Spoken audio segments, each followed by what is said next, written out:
Yeah, it was. We're at least playing exciting games in 2014. We find ways to make the game interesting and exciting. Obviously, starting the first half, obviously our defensive scrum, we knew coming in. I mean, he threw for 500 some yards against BG, and BG's got a really good team. I know BG's given up some points, but obviously they won our league, and we knew they'd given up some points, so we weren't shocked that was high scoring. To me, really, the first half, I know we were scrambling on defense and we couldn't cover them. And they got time, and the kids hitting their guys. They got a multitude of pretty talented kids, and we got on our heels. But to me, the first half was all about the kickoff return for a touchdown. We get to 21-14. We're not good enough. I mean, we gave it up. We're not good enough to win games giving up that play. So they're back up 28-14. And then when we fumble the kickoff return, there's another 7 points that we just basically hand, particularly how our defense was playing at that point. They weren't going to stop them on the 15 or 18 or whatever it was.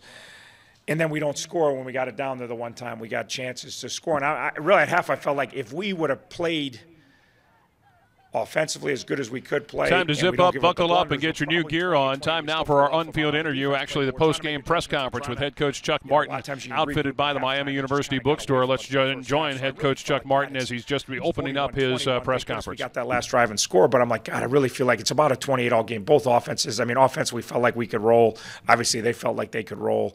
But they got two special teams plays that are huge, obviously huge plays, and now we're really sitting up against it. Then, we said, hey, our kids like to compete. They have a taste of a little bit of success, and we just said, hey, we were down 25 to Marshall, and we got it back to where we had a chance. Why would this be any difference? Let's get a stop and get a score, and we did that. Actually, we didn't. We went down there and didn't score, which sucked. But we got a stop. We finally got the score, and we just kept chipping away. And then, obviously, our defense, they made some halftime adjustments. They started mixing up some things. We actually did some completely different things. It was more than a minor adjustment. Obviously, when you watch the first half, you have to say, okay, that's not working. Let's go to plan B and C and D. And our defense started to settle in, and we kept moving the ball. It basically became 2-minute drill from about the middle of the second quarter on. And Hendricks had a monster day, obviously, 437, 4 touchdowns, 1 touchdown running, and absolutely no picks. He didn't take sacks. He ran the ball for 92 yards. Our receivers kept getting open, and our offense line gave us time offensively. And then we got a couple key, Marshall's pick, and then we got a key stop, and next thing you know, we got a chance to win a game. And we got that key turnover on the fumble, and we took advantage of all those opportunities. And a heck of a way to end. You don't think when you're that down and beaten, and our kids are. I mean, they're fighting it, but they have more than a few doubts. You know what I mean? That's what we've been talking about all these fourth quarters, that they just to come back from 41-14 to break a 2-year losing streak. That's a pretty amazing thing I witnessed today. So I'm really, really proud of everybody.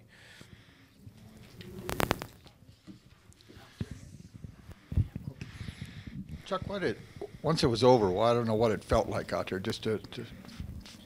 Felt like we won the dang national championship. That's what it felt like. I've been there, and I know what that feels like, and it didn't feel any different. And for me, I'm learning, not learning, but time. You don't just come to Miami and love Miami. Like, I love all the people. Everybody's treated me like unbelievable and supported me. But to me, I'm learning to love, or whatever is time. But for these seniors and these juniors, like, to me, I kept saying I wanted this losing streak, for me. We're going to end this losing streak. I know that at some point. I don't know when it's going to be. But for those kids, I've been dying for those kids to get this off, and they've been here for a long time, and they love this school, and they love this program, and they love their teammates, and that's the biggest strength of our team. And for me, at the end of the game, that's all I can think about. Those poor kids have been through, and even this year, we've been through really being first and goal at the 1 against Cincinnati, and it's right there, and a lead against Buffalo, and a great comeback against Marshall, and you're like, and a debacle against Eastern Kentucky, which was self-inflicted, but still we were right there to win a game. And for those kids to get that moment, that's what it felt like out there to me.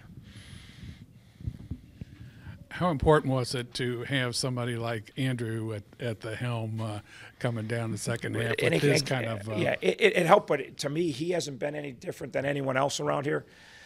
Andrew has been more entrenched in this university in a quicker time just because of who he is. He just is a giver. Like, he doesn't care about himself. He's been just as big a culprit in the fourth quarter as anyone else around here. So for him, it was a giant step forward for him. It wasn't like, hey, Andrew's been getting it done in all these close games. I mean, last week we were rolling. We had chances in the fourth quarter against Buffalo, and it wasn't Andrew's fault, but he certainly didn't play his best football those last 3 drives, all right? And he didn't play his best football against EKU with the game line. He didn't play his best football against – I mean, so he's still going. This is 6th college game that he's played. So to me, he took a giant step forward with the game on the line of managing our offense and getting the ball and getting us out of the bad down. So now his talent's nice to have, obviously, because he can whip it around. He's big and strong. But he took a giant step forward. And that's what we kind of told, like, there's X amount of guys on each side of the ball that make plays. I mean, that's where we're at. There's certain guys that, I mean, I give Dave a hard time because every time he comes to practice, he wants to talk to the same 6 guys. It's like they're the only guys that make plays. Like, he's not pulling favorites. No one wants to talk to somebody that doesn't show up on the stat sheet. So for me, we talk to those top guys that you got to make more plays. Like, Andrew's not good enough to throw for 250. If you're just throwing for 450 against Buffalo, he needs to make more plays. Frazier needs to make more plays. Obviously, Sam Martin had a pretty good coming out party today with 4 touchdowns as a rookie. But Andrew really stepped his game up, which was awesome. Did you expect a spike on that last play? And are you going to I expected a spike, but they have really, really struggled kicking the ball. And they have been really prolific throwing the ball. And Frohnapple, or however you pronounce his name, obviously he put up giant 389 and 4 touches. So not shocked because they had the ball in the, for a 22-yard field goal to tie Vanderbilt the last play, and they missed it, and they lost 41-38. And looking back, he's thinking, I should have let Frohnapple throw one more. We could have beat Vandy, and I think that's where he was at. My best player is my quarterback, and I got this arsenal receivers, and I'm working on 554 yards of offense, and I have a kicker that's really, really struggled. I think he just thought, if I'm going to lose, I'm going down with my big fella because I lost the other way last time. I mean, to a degree, you've got to give your defense some credit for not assuming anything. Yeah, and our defensive coaches were calling it the play. When they went strength in the boundary, they were calling double slant. Our defensive coaches knew, like, when they lined up, they didn't think they were going to spike it. They were screaming to our kids, double slant. They ran the double slant with the bubble, and our kid reacted to the bubble and knocked him out of bounds. Obviously, it was huge. So they not only were ready, but they knew the play that they were going to run. When you first, on signing day, when you had Martin, you said you hopefully he could score some touchdowns for you. Did you think 4 in one game was going to be the outcome? Yeah, I think 4 in one game is realistic. I didn't think 4 in one game when he's caught like one ball all year. I didn't think we've been pushing. I've been kind of kicking myself. It's some of these young guys. We've been planning on playing more, and I honestly thought there'd be some games that were a little bit one-sided, and we get these kids in a bunch and let them play. So I've been planning on playing Sam more every week. I've been saying we got to get him in there. We got it because he's got to play and learn.